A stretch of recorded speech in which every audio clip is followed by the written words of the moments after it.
Hi, everybody. Linda Bloom here with you today. And Charlie's off on retreat, so he sends his regards to everybody. The topic of our inquiry today is about appreciation and gratitude. And if you stop and think for a moment about the word appreciate, you'll recognize that it has two meanings. Of course, the most obvious one, appreciation, is thank you. And that's acknowledging when somebody does something nice for you, or you're acknowledging a wonderful trait that a person has, that you express appreciation for who they are and what they've done. But the less obvious definition is appreciate. It means grow in value. And really, we're looking at both definitions of the word today. Not just thank you as appreciation, but that when we acknowledge what we appreciate in another person, either their behaviors, their gestures, the nice things that they do to make our life easier, more enriched, more fun, more valuable, these are all good. They're all good. But what we do when we notice it and we speak about it is we reinforce it. We bring it forth. We make a gesture and an acknowledgement that encourages the person to do that more, to be that bigger. And so this is one of the main ways that the blue ribbon relationships, those couples, they're bringing out the best in each other by seeing the beauty in each other, seeing the strengths in each other, seeing the little small things, and they take time to notice and to say something. Now, we've all got busy lives, a lot of people raising kids, raising their careers, got interests, got activities, got the ball team, got the political organization, got the church. All these competing urgencies can pull our attention away from something that is so extraordinarily important. And you know, in previous presentations, we talked about love languages, and there are 5 major ones: gifts, touch, words of affirmation, acts of service, and quality time. And many people, their very favorite love language is words of affirmation. They just feel thrilled and uplifted when somebody notices them and speaks what they notice. And there isn't anything too small. If we have a moment where we're grateful to the person that we're with for clarifying an idea that was a little confusing or understanding, and we say, thank you for the time to explain this to me, I understand now.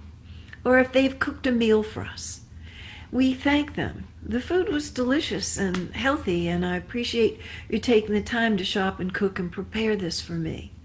And when people get up from the table and they don't leave you to just clean up after them, that you thank them for cleaning up after themselves.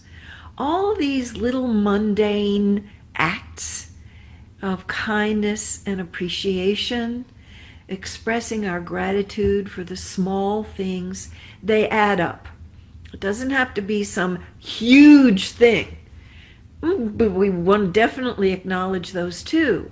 But the medium-sized ones and the small ones, because isn't every day made up of a lot of little trivia?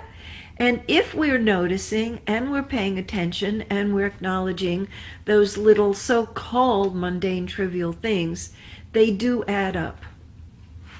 There's a poem that I love, actually, it's one of my favorites, and it's by Raymond Carver. And I'd like to read it to you now because I think it speaks so eloquently to the topic that we're exploring today. This is out of his collection that is called Late Fragment. And did you get what you wanted from this life, even so? I did. And what did you want? To call myself beloved, to feel myself beloved on this earth. And I feel like that just bottom lines it, because we all want to feel valued to the max. We want to feel that we're a precious piece of art, and that our partner and the people who are significant to us, that we value us. That helps us to feel beloved. Now, if you're not quite in the habit yet of practicing daily gratitude, I invite you to be forgiving of yourself. Not very many of us had families where we grew up seeing our parents expressing gratitude to each other for the small, medium, and large things. And so we've got a learning deficit. When Charlie and I did our research about the happiest couples that we could find, this was one of the leading, glowing things that we found, that it permeated through all of the couples that we saw that had the blue ribbon relationships. They would acknowledge declaring their love and appreciation in front of us. Just in the middle of the interview, they would off the cuff say, "You see why I love her so much? You see why I appreciate him so much? You see how safe I feel with him? This is a count-onable guy. Do you see what an extraordinary mother she is? She is so nurturant and kind and patient with our children. I love that about her."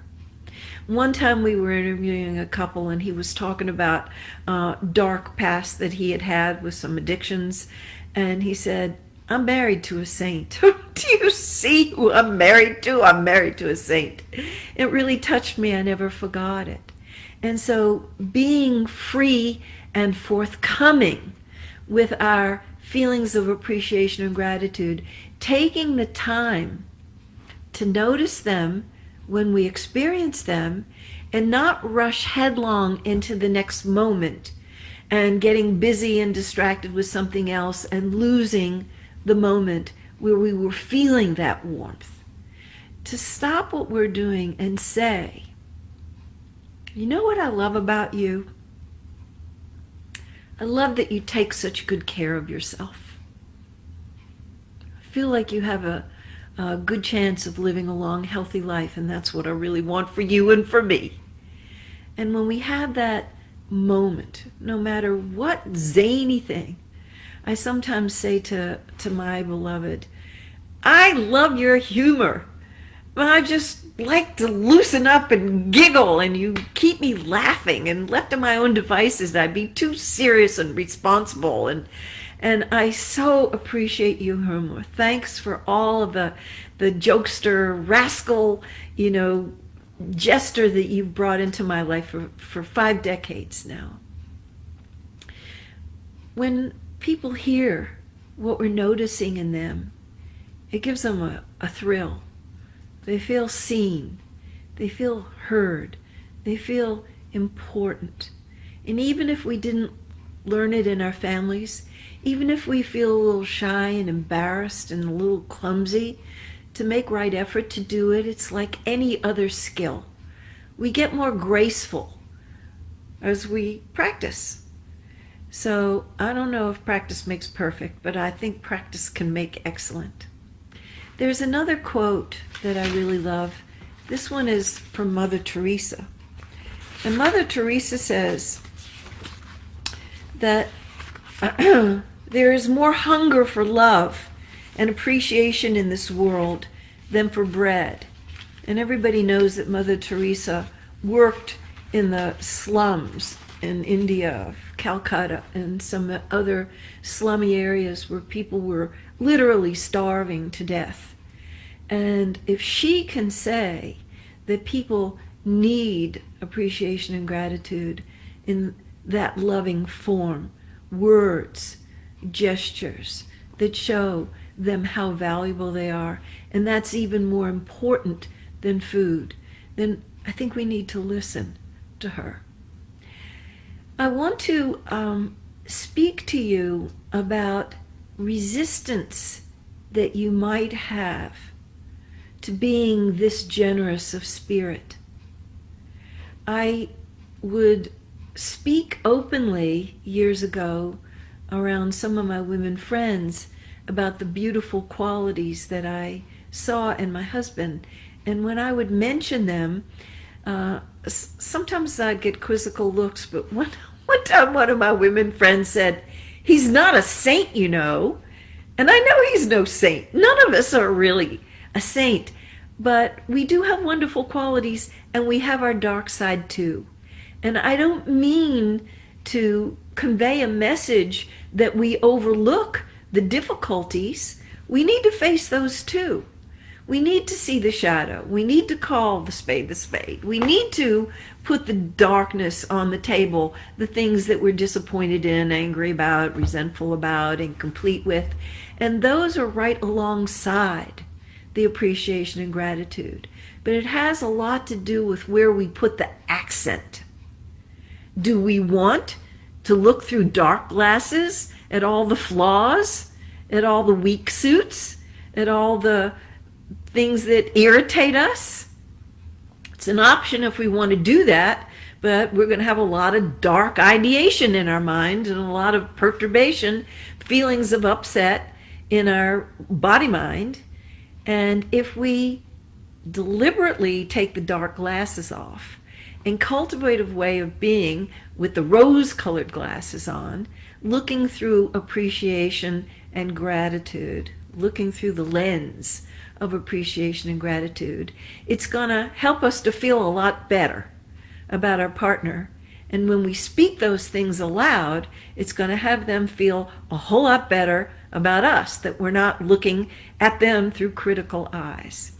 So it's a process of disciplining our mind so it doesn't run amok in all of the dark channels about lack.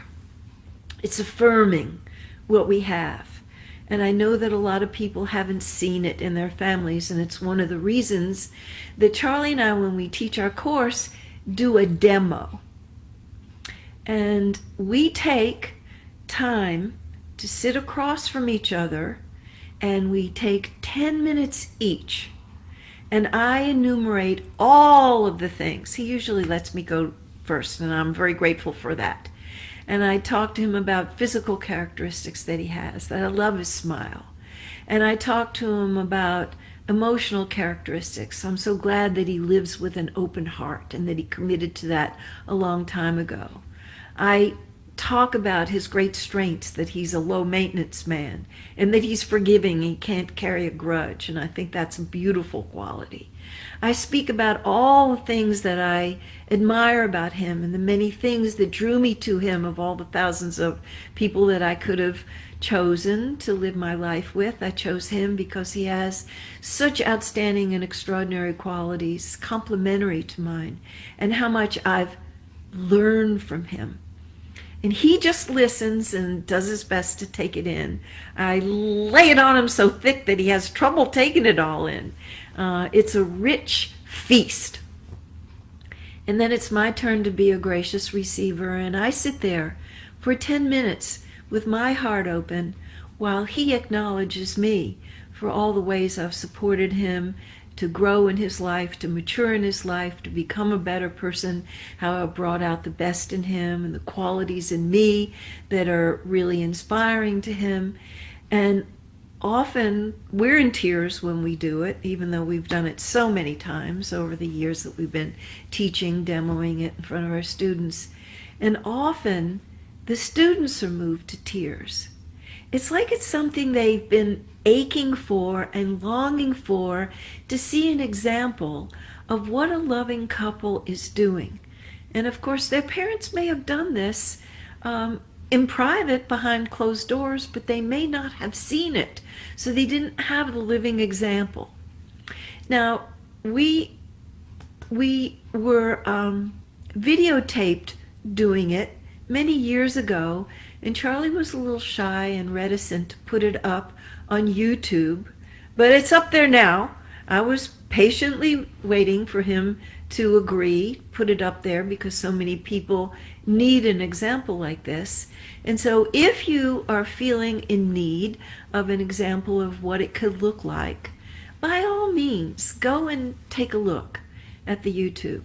I must say that when the men in the class, when we demo it, our tears are falling down their cheeks, that especially touches me, because the men still, here we're well into the 21st century, get the conditioning as they're growing up about the big boys don't cry bullshit thing. And I really feel that a strong, capable in the world, and tender-hearted man like my husband Charlie is such a great example to the men, that you're just as strong, even stronger, if you let your tender heart, where the appreciation and gratitude lives, show to your partner. She may have just been waiting for you to show up. And you know, it can work the other way, that there are many very tender-hearted men who are craving having the partner in their life, male or female, speak from their heart about how they see them, their dazzling beauty, the extraordinary strengths that has touched and inspired their partner. So I can't say enough about how important the practice of living in gratitude is, and speaking our gratitude. People who know about the classes we teach know that we don't only teach classes on relationship, they will also teach classes on happiness. One of them is called The Art of Joyful Living, and the other one is called Thriving. And we need to study what the experts in the field are saying in the positive psychology movement. They're all aligned that where you get your greatest boost in your happiness is from your closest relationships. And the depth of the closeness is where you get the really biggest bang for your happiness score. They also, all of the people in the positive psychology movement that I respect, say the same thing about the quickest route to happiness is to have gratitude guide you. They recommend that you keep a gratitude journal and that you write down at the end of every day the things that you're grateful for about that day, and that is going to give you a lift. I love the term joy jolt. They talk about the quick jump up in your well-being from reflecting on what you do have in your life and what you're grateful for in your life. And so this is an internal process of counting our blessings, and we get to feel better. But do you see how it magnifies it when we talk about the blessings that we feel coming from our partner and being bonded with our partner? I always think of it as sprinkling fairy dust. When we dose our partner with appreciation and gratitude, while we're sprinkling the fairy dust on them, the magical elixir and uplift, we get some of the fairy dust on ourselves. And it gives us a sense of real sweetness and open-heartedness and that thrill of all is well. So I invite you, if you have any resistance to doing this, it's a very vulnerable process, to take a look at the possible benefits for you for being more generous of spirit. What you imagine it will do to push your relationships up into the higher realms. Because this is not only for romantic partnerships. This is also being generous of spirit to our kids. Sometimes they hear us criticizing them a lot, finish your vegetables and clean up your room and do your homework, but they don't hear how much they bring joy and value into our life. And to our parents and our siblings and our best friends, if we're blessed to have a women's group, if we're blessed to have a men's group.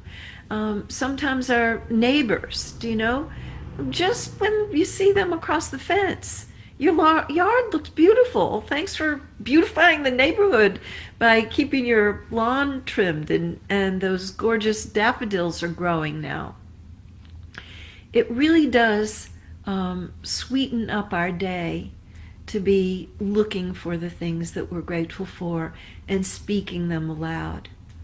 And to do it privately with our partner is fabulous, and daily practice is not too much. You might have to work up to daily practice. Charlie and I thank each other for something every day, and usually they're multiples.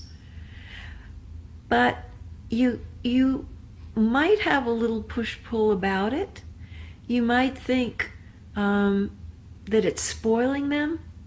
I do think it is. I think it's spoiling them. I think it's indulging them, but in a good way. I think it's so important for us to never take each other for granted.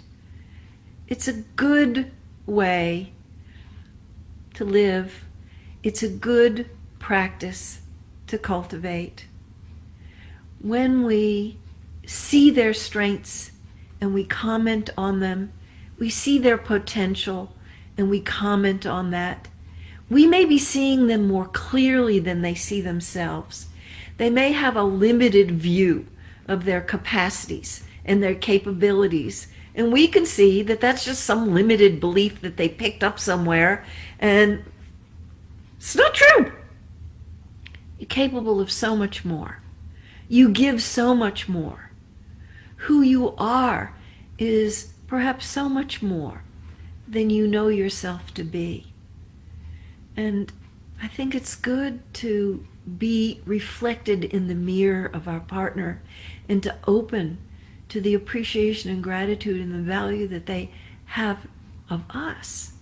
And we need that kind of feedback because sometimes we have limiting beliefs about ourselves. I know some people have inflated beliefs about themselves, but I think many more people have limited beliefs about themselves, and we need that feedback. And that it's a good deal to make with our partner, to open, to seeing the gifts that we see each other, and to do an exchange about that, to affirm it. Some of us need that affirmation more than others. Some of us feel beloved just for who we are. We don't have to earn it. We don't even need feedback from the outside world very much. But I think those people in the minority, most of us need to be nourished deep in our soul by having our friends and people who we trust, that we know wouldn't give us any bull, who would tell us straight up what they see in us. We need that kind of affirmation to grow into the best of who we can be. So this is a wonderful game to play, the gifts that I see in you. And if people kind of say, that's enough already, you can respect their boundaries, but don't stop. Another day, maybe they could be a little bit more receptive and receive a little bit more. And maybe you yourself could feel a little shy about being a gracious receiver at first, but then you'll see that it's useful and you can open up to receive a little bit more and then a little bit more. Sometimes Charlie and I, for our wedding anniversary or for each other's birthdays, have written down the 100 ways I love you. And these are all the gifts that we see in each other. I have saved them. They're in my file that I call rainy day notes. If I'm feeling blue or I'm feeling insecure or I'm having doubts about myself, I sometimes go to that hefty list. Now you may be thinking, 100? That's outrageous. Well, maybe you do 10, maybe you do 20, maybe you do 50. Maybe you work up to it. Charlie and I have been cultivating this attitude of gratitude for many, many, many years. So for us to come up with 100 is a cakewalk for us. But you start off wherever you are. And I'll tell you, these cards that you buy in the card shop for birthdays and anniversaries, some of them have beautiful messages, but they're a bit generic. Do you know? They kind of get the one size fits all. If you take time to write down the specifics about the gifts that you see in your partner on Mother's Day or Father's Day or their birthday or your wedding anniversary or as a Christmas gift or on Thanksgiving, do you know? You're giving thanks for the wonderfulness that is this person. And it is so individual. It is so specific. It is so just that person and tailored to acknowledge their exquisite beauty. It's a good exercise. So don't take my word for it. You experiment and look to your own experience about when you have felt really seen.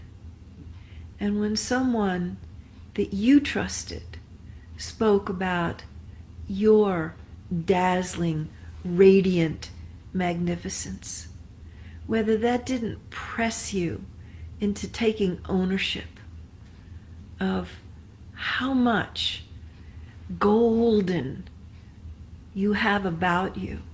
And I realize there's some resistance to taking it in because there comes a big responsibility when we own how really wonderful we are. But as challenges go, it's a good one. So I want to make sure that everybody knows that you can go to YouTube and find the gifts that I see in you and see Charlie and Linda Bloom acknowledging each other for not only what we do, behaviors, but traits and qualities that we have, because we're not just human doings, we're human beings. So it's important to acknowledge the people not only who do things that make our life easier and richer and more fun, but their very being enriches our life. And I want to remind you that we teach workshops, and you're invited to come to our workshops. You can always find out by going to our website, Bloomwork, to see where we're teaching. Next weekend, not this one coming, but the one after that, we're teaching at Esalen Institute, but it's sold out with a waiting list. I'm happy to report. But when we're teaching at Multiversity, and for those of you who are out of state might not know where Multiversity is, it's in Scotts Valley, which is a neighboring town to Santa Cruz, where Charlie and Linda Bloom live, and it's south of San Francisco. So it's the San Francisco Bay Area, southern part, south of San Jose. And it's a gorgeous facility that has recently been remodeled. It was a college before Bethany University, and it's just everything about it so classy. And I feel really blessed to be able to teach there. And we're going to be teaching our most popular course, which is Secrets of Great Relationship. And it's a huge physical plant there at Multiversity that's also called 1440. They can put off a lot of people there, so you don't have to worry about being closed out. But it's better to sign up early rather than later, because as soon as you make the commitment to do the class, the course begins, because you start letting things come up for you that you may have been keeping submerged. And one of the things people keep submerged is their desire to feel beloved in the way that they want to feel beloved.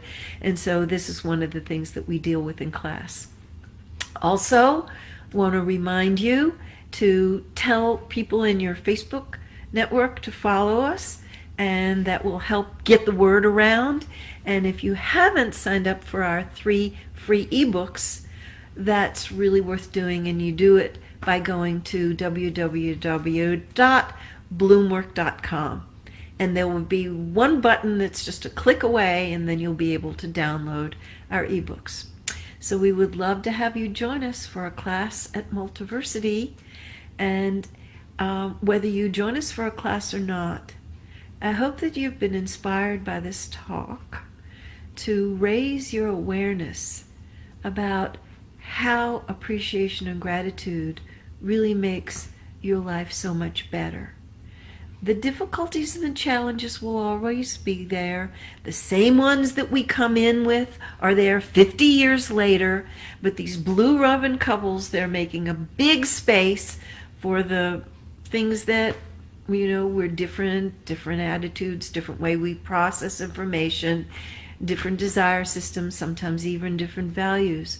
But the places where we're aligned, the places where we're good together, if we affirm those, it really smooths over some of the rough places.